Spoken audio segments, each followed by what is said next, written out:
The trip to Japan this time around is merely for promotional reasons? Yes, and to discuss future projects here in Japan. Yeah, Such as live tour, live video, live album. Mm-hmm.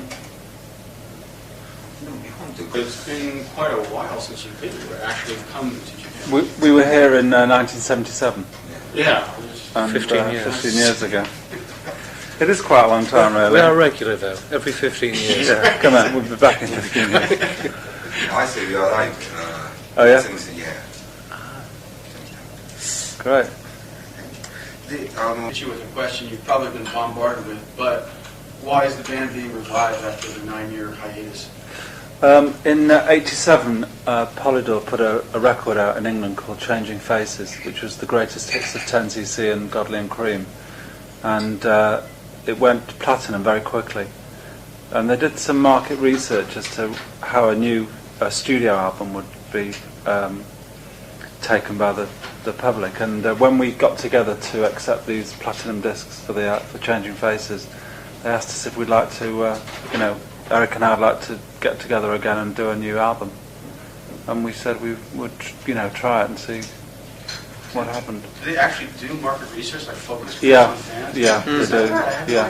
Yeah. It's more like a hit or miss type of proposition. Oh, no. Okay. No. If you look at the credibility of a band, and in Britain, strangely enough, we were honest.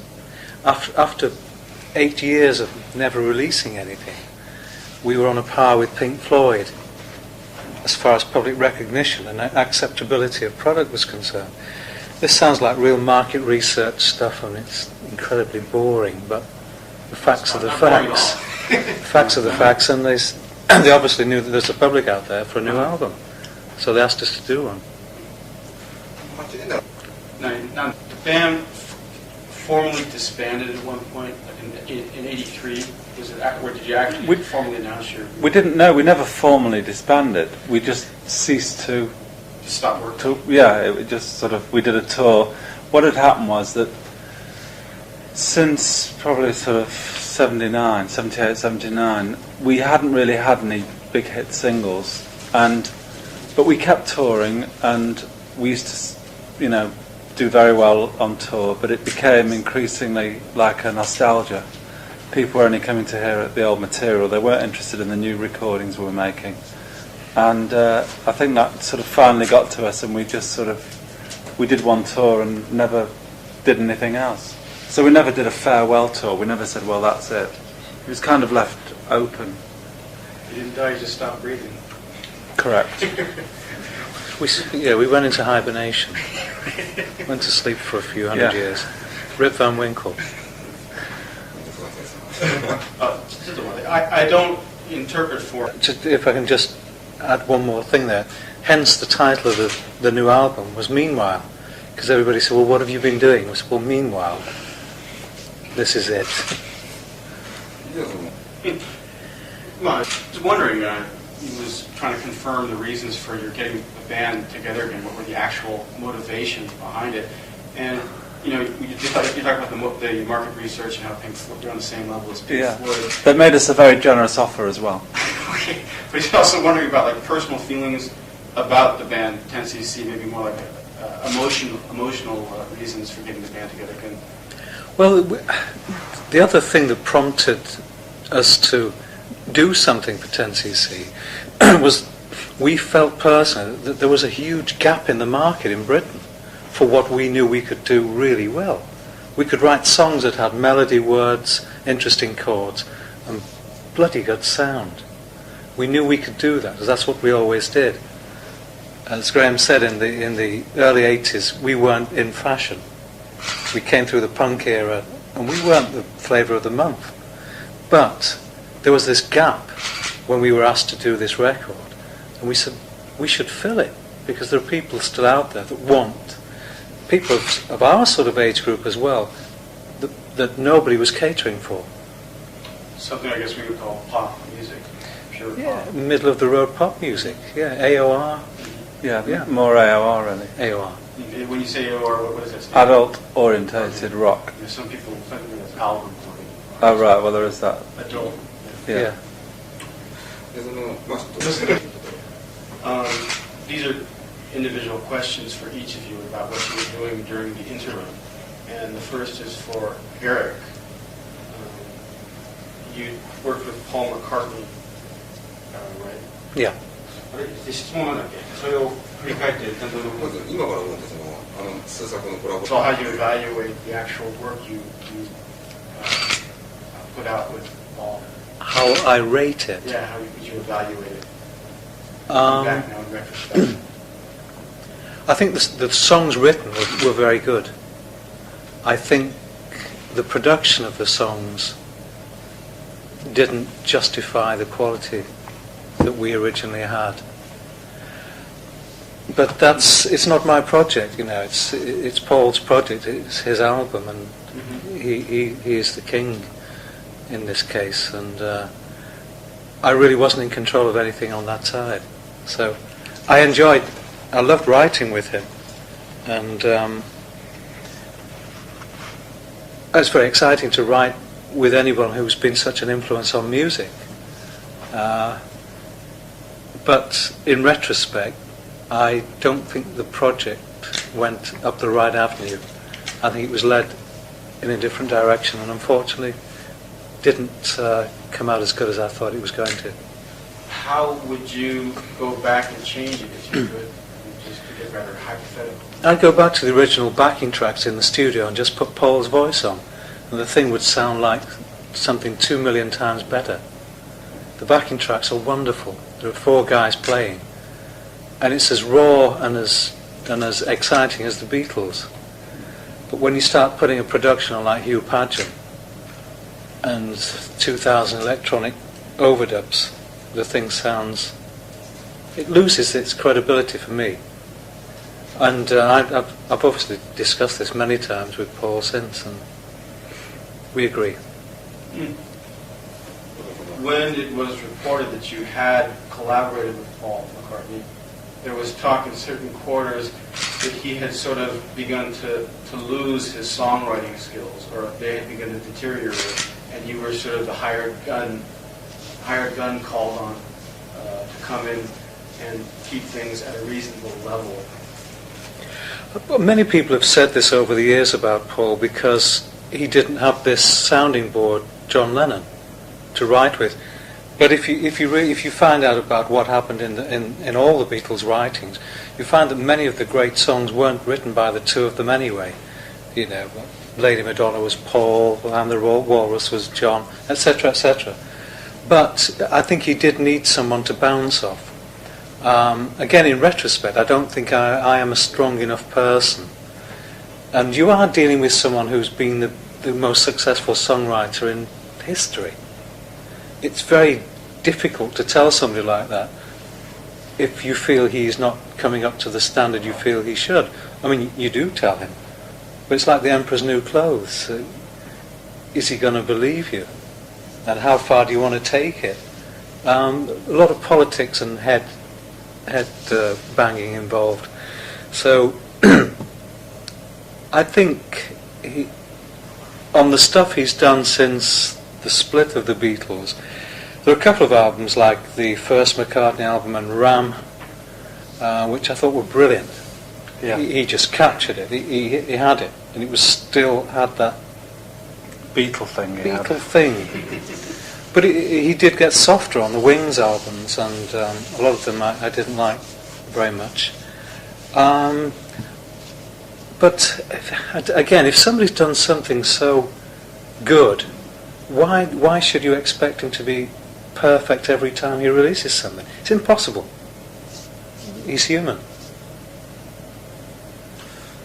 So again, looking back in retrospect, what do you think your final contribution was? I mean, what effects, positive effects, did you have on him in collaborating with him? Again, as I said, if you could listen to the original backing tracks, you'd find a very raw rock and roll album, which is what I was hoping to influence in my input with his songs, and to get away from some of the softer lyric content of some of his previous albums. There was something interesting that you told me, because we've obviously talked about Eric writing with Paul, that I found very interesting, that when Eric thought that Paul had sort of started something really, really good, you'd encourage him, and he'd kind of reject it. And when he started something that you thought was bad, he'd want to carry on with it. It was kind of contrary, really. Yeah. And I would, trust what Eric liked to be good, judging from what Paul's done in recent years, which I think has been below par.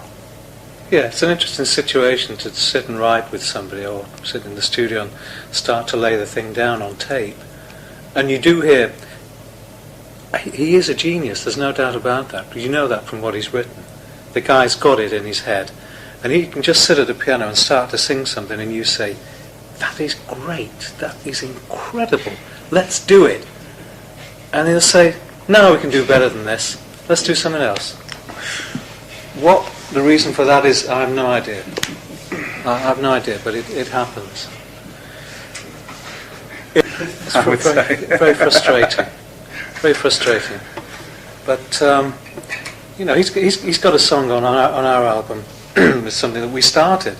Again, here's an example. It's something that we never finished because he didn't think it was good enough. But I always thought it was a great idea for a song called "Don't Break the Promises." I played it to Graham, and Graham saw the potential of it as well. So we completed it, and then Paul rang me up and said, "You guys got it. You got it right. It's great, wonderful. Keep sending the checks." Because I'm short of money this week. Are you acquainted with the actual material that Eric and Paul put out? And do you have?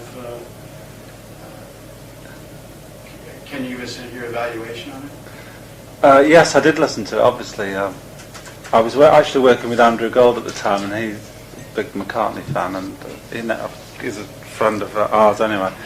I was there was one song that I liked a lot. I can't remember the title of the two Signs of the Zodiac. What was it called, that song? Oh, yeah. You wrote it? Yeah, I wrote it. Yeah, another one you mean. I like that one a lot. I thought it was really good. And the other ones, I mean, I thought they were good, but not like the greatest thing I'd ever heard. I mean, generally, for me, after sort of Band on the Run, Paul lost it, and it was no disrespect to Eric that it didn't sort of improve it any, You get the odd flash of thing with McCartney that is great, but it's nothing like his former self. And Graham, your Wax project Yes. has been pretty well received here. Yeah. It's been re-released in CD format. In retrospect, what exactly was the concept at work there at Wax? It was just working with somebody that I enjoyed working with. I met Andrew through. It was because of 10cc that I met Andrew. He was brought in to co-produce and co-write some tracks for an album that we had already recorded in England. But our American label, Warner's, wanted the album to have more of an American sort of slant. So they suggested that we work with an American writer-producer, and that was Andrew. What did they mean by American? Well, they thought that by working with an American, that the album would sound more American, or be more suited to the American market. They probably thought it was too English. I mean, this is a load of bollocks, isn't it, really?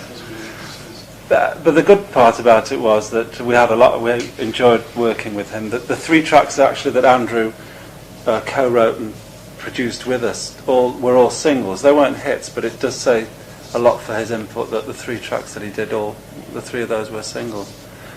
And after Eric and I decided that we weren't going to continue with Wax with the 10cc for another 9 years. We were going to have a 9-year break. I'd set up a studio at home, and I was finding it a bit lonesome, so I gave Andrew a ring and asked him to come over to England and just to do some writing with me and see what happened. And we ended up doing an album. It was like a home album done on a 16-track tape recorder, of which 2 singles came out. And but eventually the people that signed us to the label we were with left the label and we were dropped. But because we'd enjoyed working with each other, we decided that we should sort of try again. So we wrote a whole new lot of songs and eventually signed to RCA, and we did 3 albums for them. ワックスがいい。 in his own personal opinion, Wax did sound like a sort of a more frivolous and Americanized version of 10cc, if you will. Yeah, I think one of the main differences was in the lyrics. We tended to write kind of more mundane lyrics, if you like. It was kind of very quick, you know. It wasn't sort of as intellectual as 10cc, but we never wanted it to be 10cc. We wanted hit records, and we got some. But that was one of the main things about it. But at the same time, I think musically it had depth, but lyrically I can see quite a big difference. I mean, we did things that were sort of almost like Moon and June, you know. But we just felt that suited us at the time. When you talk about this American thing, I don't quite follow you. How was this manifested in the sound, though?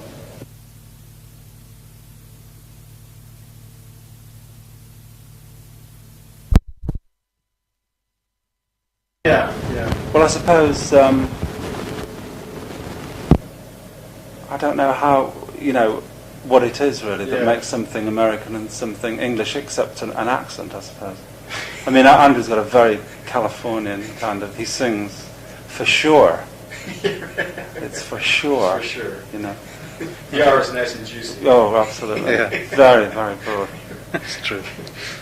よろしくお願いします。いつのか The copies of the Wax catalog. Oh, it was terrible. But seriously, folks, I thought it was very poppy, and not in a way that I particularly like. I thought musically it was very good and very well recorded. But the first thing I said to Graham when I heard some of this stuff was, what happened to the 2 guitarists I know? Andrew Gould's a very good guitarist. Graham plays great guitar. What happened? It sounds like synthesizer heaven. Overdubs after overdub after overdub, just swamping basically good backing tracks. And I do agree with Graham. I found the lyrics very, very sugary. It was kind of like, it was sort of pop music, whereas 10cc was had a lot more depth, you know. With a twist. Yeah, I think there was something. There's always another message with most of our tracks. We're usually trying to get a serious point across in a frivolous way with a lot of the songs. Question. And so I guess it concludes this portion of the interview, but what were the 80s to you? How do you look back on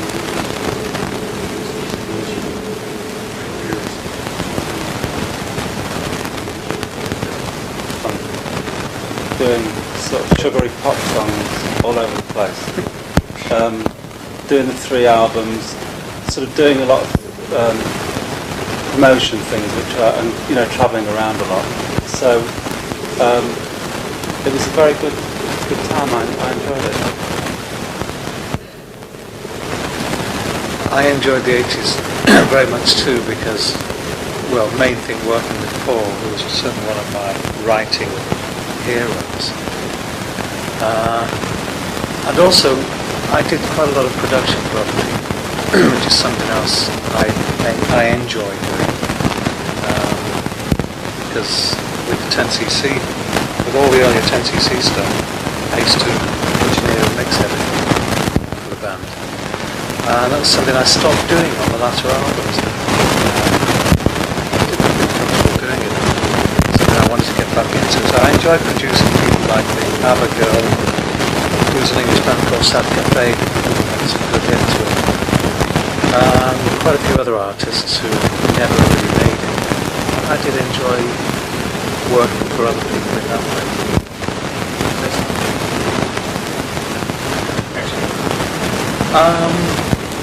I will do at some time. At the moment, I'm in 10cc mode, and that's what is of prime importance to me.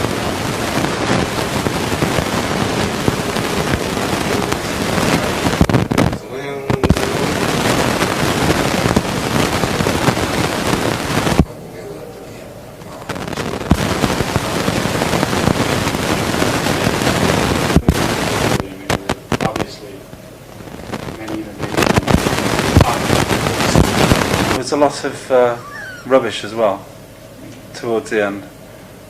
I think a lot of when a lot of the sort of dance stuff started happening, and rap, which I've never really liked very much. When you say dance stuff, what do you refer to? For example? Well, lots of like the sort of Italian sort of house stuff. Like the sampled stuff. Rave stuff. Yeah. Yeah. Kind of the Euro disco out of control. Right. This sort of black box kind of vibe. Which I never liked. I mean, I hated the idea of sampling stuff anyway. I think the 80s was probably the weakest decade of the last 4 decades, musically. 50s were astonishing as the start of rock and roll. The 60s, we all know about the Beatles and groups of that era. 70s, some incredibly innovative bands came through, like Steely Dan, a lot of good English bands. The 80s seem to be very thin on the ground.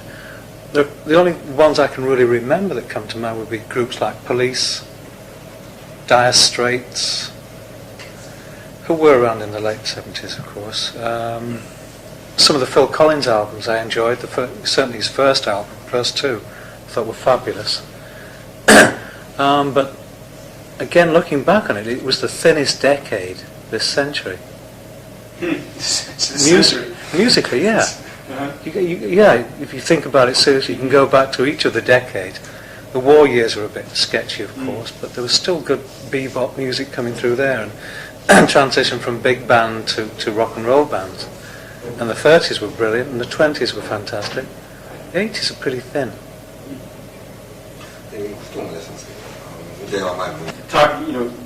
Turning back the hands of time here, it reminded him of your comments many years ago when punk started to get into vogue, and you commented publicly, Eric, that you were disgusted with the Sex Pistols.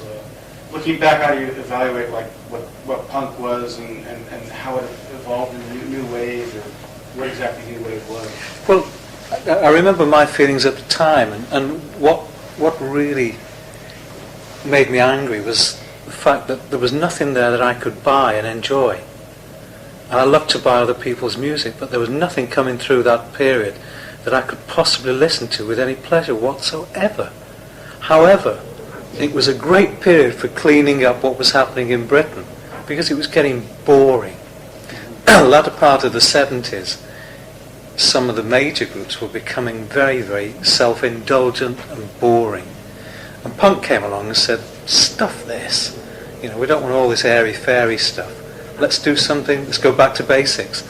They also had their own audience too, the young kids coming up who didn't want to listen to the 15th Yes album or whatever. They wanted their own thing to identify with. And I know that because I've got children myself. So I think it was a very healthy thing that it happened. But there's still nothing from that period I could even listen to now and say, what a great track that was. Wow. Sid Vicious singing My Way. What do you say? Although, interestingly enough, I believe it was Rolling Stone magazine called London Calling. Yeah. The best album. But that is actually that is a good record, I think.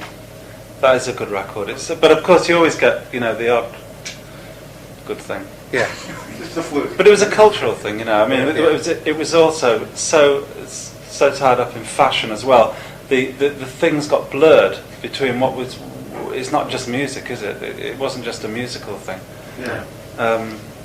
But it was. Eric said it was a healthy. Looking back on it, was a healthy thing. Mm-hmm. We'll now get into questions on 10cc at long last. There are basically been three versions of the band. There were four of you, first of all, then there were two of you, and now the band is back again. What are the decisive, more seminal points that define each rendition of the band? Well, this one's really the same as the last one. I mean, there's no... After Kevin Lowell left, Eric and I decided that we were going to carry on as 10cc. And, I mean, this sort of incarnation of 10cc is... The only way it's different is in terms of the way that we made this last particular album. That wasn't kind of our group, but when we recorded before, we had musicians with us that were on the road with us, that were always with us. People like Paul Burgess and Rick Fenn and Stuart Tosh. But this time we decided that, as we were sort of starting again, that it might be nice to use session musicians and bring in specialists to do specific jobs. Does that answer your question? Yeah, well, at least the latest incarnation, I suppose. Yeah. And, well, I guess so we're just to assume, like, the first version of the band is different from the second in that Lowell and Kevin left. It was just, Yeah. That's it. That's I think I said it all. Yeah. Yeah. What more can you say? What more can you say? で、なんですね。で、 The Japanese public had been made aware of the possibility of the band reforming. I think as early as last spring, or spring of last year, he said. And a lot of the fans here were expecting more of a contribution from Kevin Lowell, whereas in the final product, I guess they're just doing vocals. Yeah. Yeah, I think what happened there was something that was rather irritating and has been irritating and will be irritating to us in the future, was that we always knew that what Kevin Lowell's contribution was going to be, and it was going to be that they were going to do some backing vocals and maybe play something, or they were going to be like special guests. But the impression, certainly from our British record company, was they gave out to everybody, for obvious reasons, was that 10cc had reformed and it was going to be the four original members. And this is really gets up our noses, believe me, because we never said it. We didn't want to mislead people, but people have been misled, and so consequently this thing keeps coming back time and time and time again. The fact of the matter is, when Kevin Lowell left in 75, Eric and I decided to carry on. We actually sold more records, if one wants to judge success by selling records, and I certainly do. We sold more records after Kevin Lowell left than before. Is that right? Mm-hmm. We did. I mean, Things We Do for Love, which is Eric and myself, actually sold more records than I'm Not in Love. It's maybe not going to be as famous in the long run, but that's a fact, And our albums got to higher positions in the charts also. So it's a constant irritant to us that we're sorry, but we didn't tell everybody ourselves that Kevin Lowell were going to be, Yes. back in the band again. Yeah, so it's the record company's leak. Their convenient leak. Yeah. And we'll have to carry all the crap, but Yeah. Well, what on earth did Graham and Eric do to turn off poor Lowell and Kevin? Yeah, I guess know, is the public position. On behalf of many a 10cc fan, there was the popular perception that you two guys were sort of the Tin Pan Alley pop specialists, and Kevin and Lowell gave the unit more of a conceptual depth, conceptual twist, if you will, which may be very unfair. Would you care to set the record straight on this matter? That popular perception does exist among 10cc fans in Japan. He feels. I think if you break down the hit records, you'll find that Graham and I wrote 99% of them. But that is what success is gauged by, the number of records you sell. Graham and I wrote I'm Not in Love. which is probably our most famous song. Kevin Lowell in the studio certainly added another dimension to 10cc, which was very beneficial at the time. That they were slightly off-the-wall thinkers, and when you get four guys in a room writing and creating the albums we did, the chemistry was very exciting. However, it's something you cannot continue to work with. Four things working towards one aim is great. Four brains working in opposite directions becomes terrible. And that's what really happened with 10cc, and two guys wanted to go and develop this, the gizmo instrument. So I can't say that 10cc after Godley and Creme had left was worse, because we had more record success. It was different. It was different. What about addressing this conceptual side? I think what it is I mean, I think certainly that Kevin Lowell were more sort of avant-garde, if you like, but the thing that made it work was, okay, I'm sorry, but we were more probably commercial, but what was interesting was the sort of push and pull between their avant-garde and our commerciality that made it really, really work very well. I mean, actually, I'm Not in Love is a very good example of a song that we wrote, and it was Lowell who came up with the idea for the choir, which is, no doubt about it, one of the milestones in modern record production ideas. There's no doubt about it. So there's a good example of the two things working so well together. But what was good was that they would write things, and we would sort of act as editors for their songs, and they would act as editors for our songs, or change the rhythms. So it complemented each other. But I would agree to an extent that was what you say is true. I guess it's an authority issue, because people tend to equate avant-garde with credibility. Right, I don't mind. I don't give a shit about that. I mean, I think we wrote and write fantastic, popular music, and really, thank you very much. We've done very well out of it. Right. All right. Right. Just reiterating the last point I was making there, saying that in the case of pop music, it has to be a very high quality. You have to adhere to very high standards. Perhaps what the other two guys were trying to do on their own was not of as high a standard, and therefore considered maybe more credible, more just, which is the injustice, of course, is to you guys, because you had. Yeah. You mean just because you're avant-garde, you're given more credibility because you're appearing to be more creative? No, just because you're less perfect. You're considered more credible. Less successful. Yeah. Yeah. Oh, I see. Yeah. Oh, yeah. Right. So the nobility of low quality, if you will. Yeah. Yeah. So anyway, he was just saying that's why it would be considered injustice for Yeah. themselves. Right. 実際その The word pop music has crept up in this conversation many, many times now. And he is assuming that in the 1992 version of 10cc, you will attempt to interpret pop music in a modern 1992 context.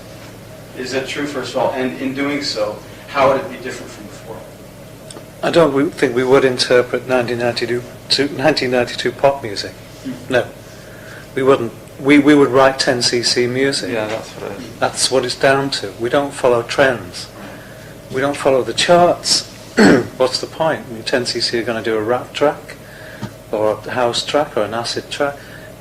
We can't do that. We write what we instinctively feel is good. What turns us on? We're not actually. I mean, it's great that the public buy it and like it, but that isn't the bottom line when we go in the studio. The bottom line is we're doing something we enjoy doing. It's a bonus that somebody actually likes it and buys it. It's great. Fortunately, that we have that over our careers. We've had that nice coincidence that people like what we like. Yeah. You guys define 10cc music as the music you happen to want to create, the music you happen to like. And from our perspective, that happens to be very good pop music. What other bands do you see achieving the same thing now? What other bands do you see as like contemporaries, on a par with yourselves? Now, Yeah. I think there's not the people like maybe Tears for Fears. I think have the same kind of motivation for quality that we do. I think they're quite similar to us. Crowded House to a certain extent. Those are the only two I can think of, sort of off the top of my head. Yeah, those are definitely purveyors of top-notch pop. Yeah. You might say. yeah. Eric, would you add any? Tears for Fears is a very good example, I think. Deacon Blue have done a couple of interesting albums, which I quite like. There's not much else around that I would go out and buy myself and enjoy. It's very difficult. Or maybe it is around, it's just not making it to That's around and not making it yet. That's a no, tough I'm one. just saying maybe stuff you would buy is just not. It's around, but you're Oh, it's not getting commercial, access, yeah. You're not getting access to it. It's not being publicized. Not being, I would always go and buy a Raikuda album and drool for days and play it forever and think it's wonderful. But apart from a few thousand people in Britain who will go and see the concerts, he can't sell records. It's a tragedy. Yeah. The guy's got more talent than 15,000 other bands in the world combined. But that's the interesting thing about music. It's not always predictable. Not always fair either. Not always fair. But yeah. that's one of the attractions of the whole business. You can be sitting at home, it's very quiet, and suddenly the phone rings. You find out, a song that you wrote 5 years ago is going to be in a film, or you're going to do this, you're going to do that.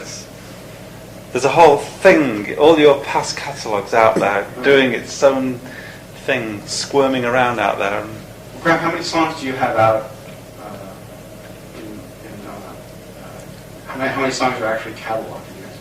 Hundreds. It's hundreds. There are hundreds. Yeah. I've never actually counted them because it seems the most boring thing in the world to me. When someone says, and this songwriter has written 500 songs, who cares? Did he write one hit? No. So, what does it matter? People always think it's very impressive that you've written 1,000 songs. No. I must say I'm fascinated though when we have a thing in Britain called the PRS, which collects royalties from around the world for you. Uh-huh. And one of the things that used to happen in the studio, because once on a PRS form, I saw that we got some royalties from Bolivia. From Bolivia. I thought, wow, who down in Bolivia is buying our stuff? So we'd go in the studio, we'd be recording something, and Graham would say, that's not good enough. And I'd say, what about the guy in Bolivia? Is this good enough for him? It became a standing joke, but I was always fascinated. That guy in Outer Mongolia. Outer Mongolia. Wow. Did you ever find out who No. or what happened? No. No, but it's fascinating that as you write songs all the way around the world, there are people in the most obscure places buying them. I mean, I must say, I'm very surprised this time in Japan that so many people know about our music and the music now. I'm pleasantly, I must say, I'm delighted. But I'm quite surprised at the awareness of 10cc in this country. I must say one thing, just reminded me of what Eric was saying. What's so nice about it is, people will phone you up that you haven't spoken to for a long time. They'll suddenly phone up and say, I was in the elevator and Things We Do for Love came on, and I thought, I must give you a ring and see how you are. It's like the music acts as a reminder of us. It's really nice. Just thought I'd mention that. Yeah. Wow, really nice. Just wondering, I guess this reflects back on what you were originally talking about and how there's this sort of black hole exists in current popular music. There's not the type of there's a lack of the type of thing you guys do best. Do you think one thing that got you back into the fray was sort of a sense of mission, a sense of duty that you sort of had to provide this very essential element that was missing? It's interesting. An interesting way of putting it. I wouldn't call it a sense of duty. A very, very pleasant duty to be asked to do something that you enjoy doing anyway. That's a great thing. But we do feel there is a hole. And maybe if we can influence other bands again, as we certainly did in the 70s, I think it would be a plus for music. Yeah, because the charts, especially in Britain at the moment, are sad. They're abysmal. And records are not selling. You know, number one can get there with 30,000 sales. That's unheard of even 2-3 years ago. That's a reflection on what is happening, what is being released in Britain at the moment is not good enough. There are 56 million people there. You get a number one with 30,000 sales. That's pathetic. So there is a massive gap and a mass of people who are not being given music they like. Hopefully we can help that situation. That sounds like a sense of mission.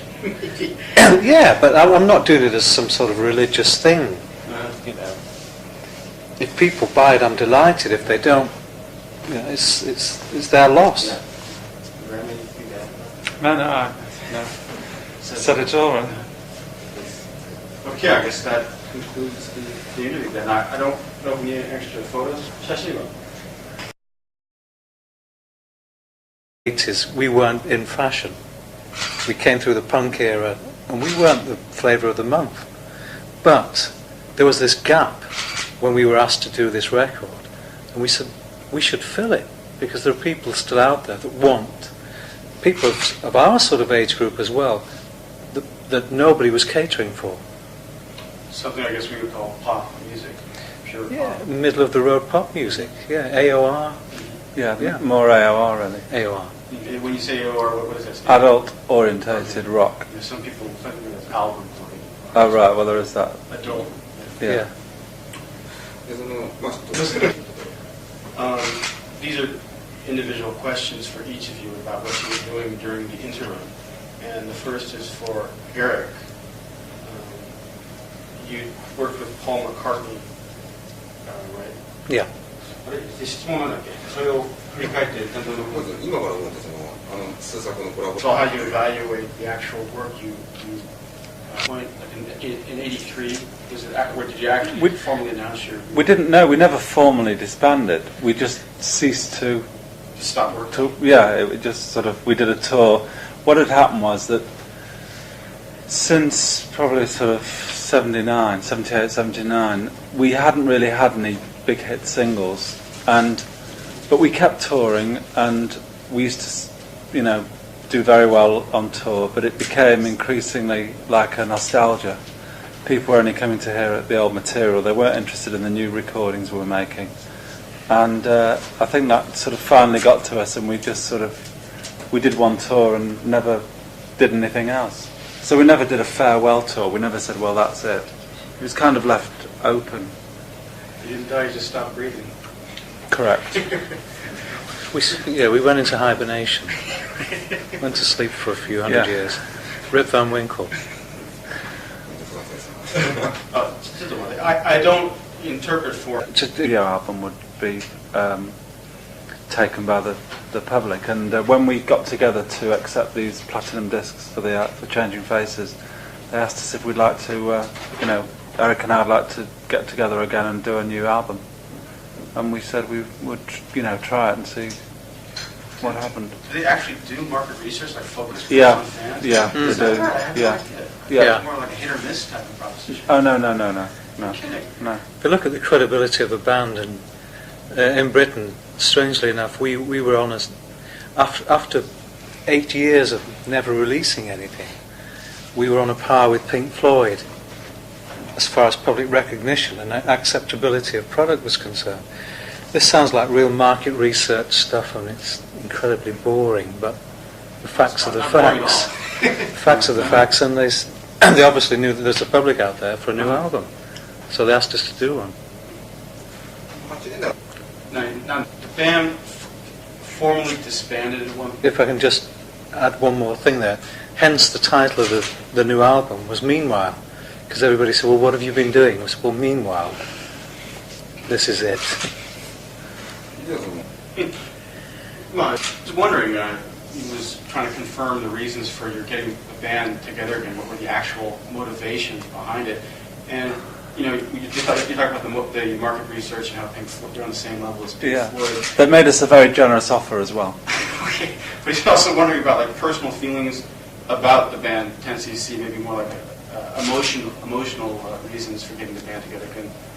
Well, the other thing that prompted us to do something for 10cc was we felt personally that there was a huge gap in the market in Britain for what we knew we could do really well. We could write songs that had melody, words, interesting chords, and bloody good sound. We knew we could do that, because that's what we always did. As Graham said in the early 80s. The trip to Japan this time around is merely for promotional reasons?